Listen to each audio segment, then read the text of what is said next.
Hi everyone, I'm Geraldine Anello here for the Handy Women YouTube channel. And I'm so excited because today we're going to be talking about an awesome project, which is how to laminate floors in an attic. And to show us how to do this is my special guest of the day, Dana Spencer. Hey Dana, Hi, how are you doing? I'm okay. How are you? I'm so excited for this. So, how did this whole project come about? So sorry, we bought the house and we have 3 kids. So the house had 3 bedrooms. We wanted to make another space for like either the kids to go watch TV or us to get away from them. So we finished our attic. That's so great. So, how did you go about it? What's the first step to doing laminate? So the first step was figuring out what we wanted as the underlayment. So I kind of stressed about what's the correct thing to put under laminate flooring in an attic. The attic doesn't have HVAC to it, so it's we have space heaters, and it's insulated, but it gets cold up here in the winter and it gets hot in the summer. So I didn't want anything that was gonna make the laminate not stable, basically. Yeah. So So did you look through different, oh yeah, do you want to show yes. us? Well, we looked through different. There was already plank flooring up here, which we were told we didn't need to pull up and that we could put the laminate on top of that. But I was thinking that didn't seem right because the plank flooring was really old and ratty. And so I was like, I think we need to put something in between this. And in retrospect, wish we had just done the work to pull the planks up and put down plywood because it's very uneven. And we tried to shim the plywood that we put on top of it to make the floor more even, but it's very noticeably not even. And it created a large gap from our top step that's not to code. So if we ever sell the place, it's possible that could be a problem. Oh, so then what would happen? Um, it's possible they could make us change the stairs. I think the easiest way to change this would be to slightly change each stair so that's just slightly higher because you have like a range of like 7 inches to 9 inches for a step up to be to code. And our top step from the top step to the floor in the attic is now like 9.5 inches or something like that. So it's not a huge difference, but if we had just taken out the planks that were there in the first place that were not really usable, it would have completely got rid of that problem. And why did you not do it the first time around? Basically because we were just kind of in a rush. It Yeah. would have been a lot of work. Yeah, I don't know. I have no idea. How long does it take to do that?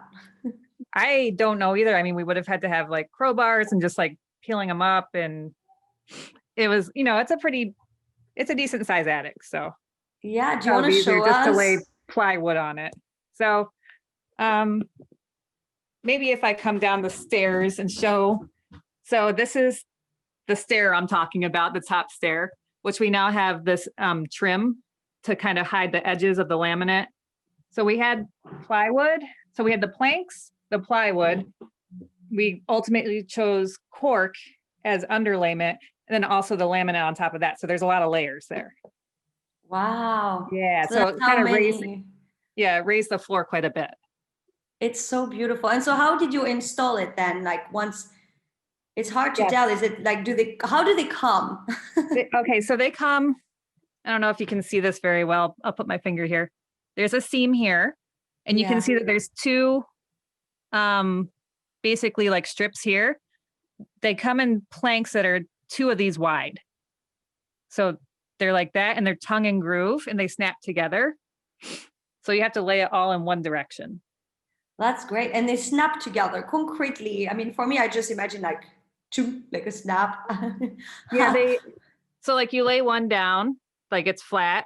And then when you go to lay, you have to kind of lay it this way first. And then you come in and you lay the ones here and you kind of angle it in and it snaps in. You make it sound easy, but I don't know if I believe it's that easy, is it? It's easy on the parts where you can just kind of go, but the hard parts are like, where you start and where you finish. So like we started over in this corner. I'm sorry, my attic is a mess. But we started in this corner and we went, so you kind of go the long way this way. And as you do it, you also lay it by the width.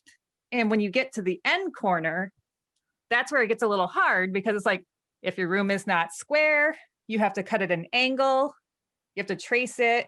You have to put spacers in at the end so it doesn't move while you're doing it. And then you get to places like this where there's corners and you have to really think about, okay, so I want to put it here, but then what do I do when I get to here where the laminate has to keep going that way?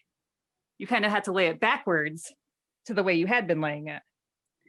Now you mentioned spacers. Do they come in different sizes, or is there like a full, like a one size fit all spacer?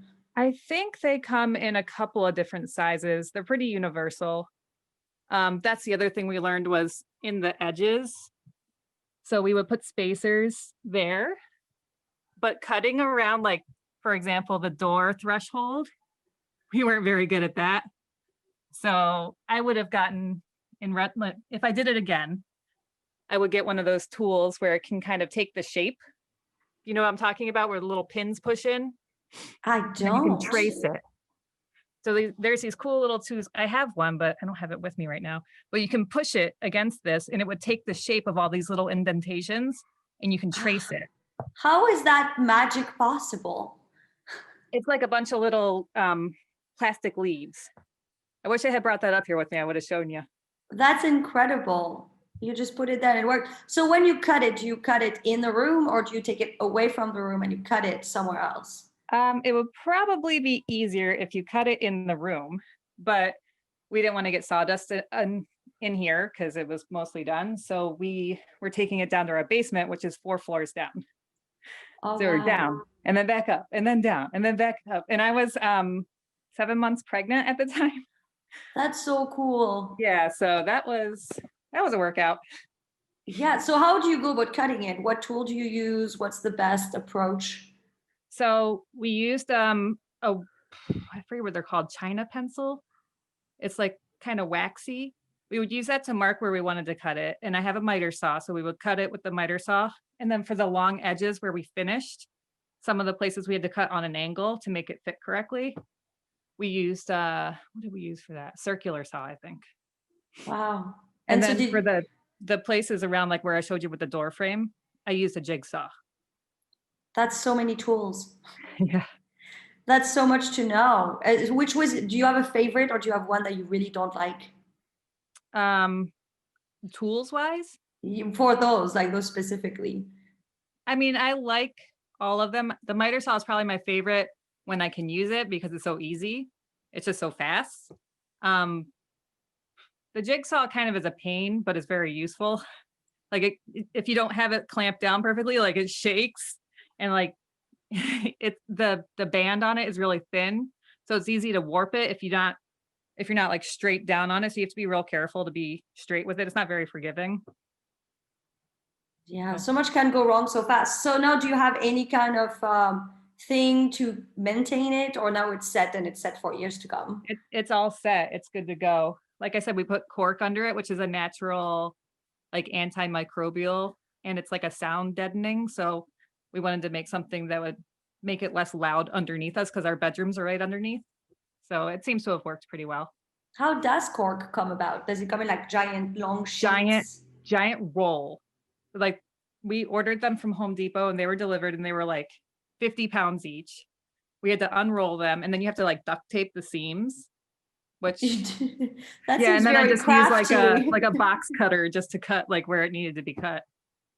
And then on top of that, you put the laminate. And do you need to tape it or glue it? Nope, it's floating. So there's no adhesive on it. That's cool. That's why you meant by that they snap together too. Yes. They snap and they float. Those laminate are cool. Snap and float laminate. Oh yeah. Well, thank you so much for showing us how you went about this attic. That's awesome. You did make it seem really easy. I have to say now I'm like, oh, I'm ready to do laminate floors any day. Yeah, it wasn't too bad at all. It's just just kind of like starting it was good. And then when you get to the end, it's a little more rough, but at least you have the experience at that point. Angles really make our lives harder, don't they? Yes, definitely. Always. Thank you so much, Dina. Congratulations. It looks fantastic. Thank you. Bye. Bye.